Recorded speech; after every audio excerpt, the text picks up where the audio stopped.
The U.S. Fish and Wildlife Service does an annual count of the Mexican gray wolf population as part of a recovery plan to sustain its numbers. Last fall, the Trump administration made a revision to that plan, sparking opposition from a coalition of wolf advocates.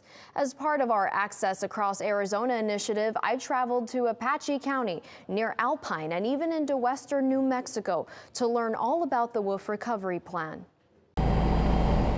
It's a busy afternoon in the mountains of New Mexico, where the U.S. Fish and Wildlife Service pursues a female Mexican gray wolf.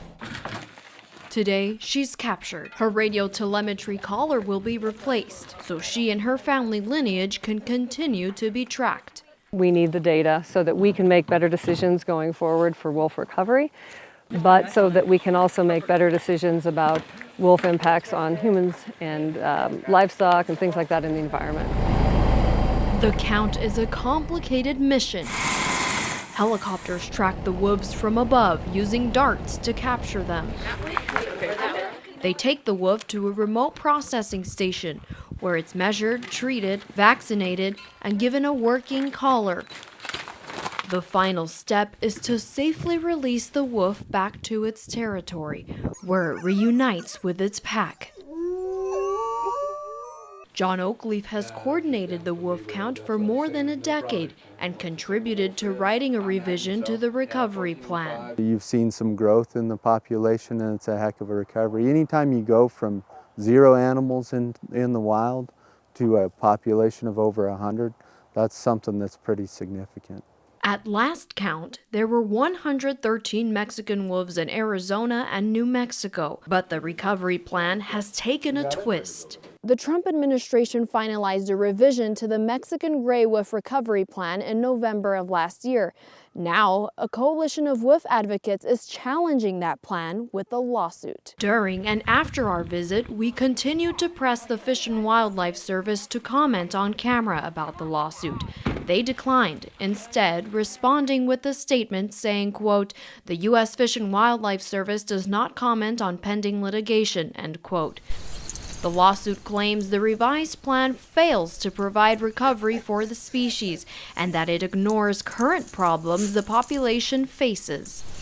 It doesn't deal with illegal killings, which is the biggest source of wolf mortality. It ignores suitable habitat in the United States and relies on habitat in Mexico, which is inadequate for the wolves. It sets population goals that have a high likelihood that the Mexican gray wolf will end up right back on the endangered species list. Under the revision, the Mexican gray wolf would be removed from the endangered species list in 8 years if and when the population reaches an average of 320 in the U.S. and 200 in Mexico.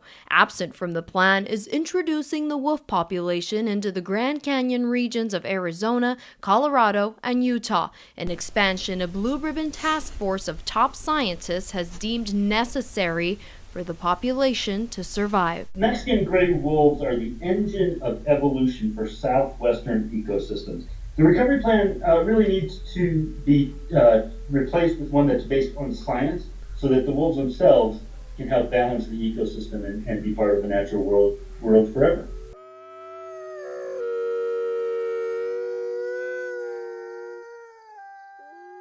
The Trump administration and the Fish and Wildlife Service have yet to respond to the lawsuit. For more multimedia coverage on the Mexican gray wolves, check out our online report at cronkitenews.azpbs.org.